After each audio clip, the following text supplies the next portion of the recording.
Alden Richard update. Yan sa post ng Casino Plus PH. Yan sabi dito, makicelebrate sa 15 years anniversary ni Alden Richard sa showbiz. Kita-kits ngayon December 13 sa isang special fan meet co-presented by Casino Plus. Ang ganito pa nga kabait si Alden Yung binaba pa nga sa lamin ng kotse para makihalubilo sa mga fans. Yan Kaya marami nagmamahal kay Alden And after yan, ng Noel Bazaar, yung paalis na si Alden. Yung bait ni Alden Yan po.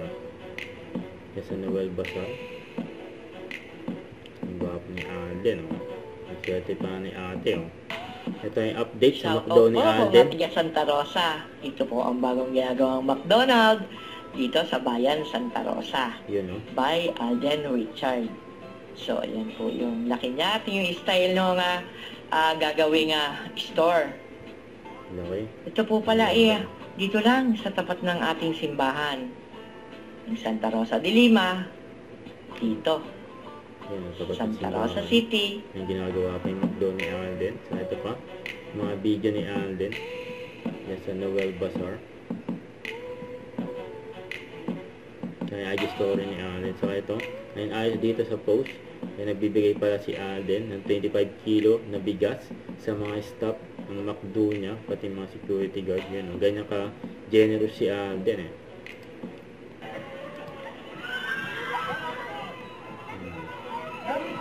Pinatugtog pa nga yung Christmas song ni Alden Very accommodating si Alden sa mga fans.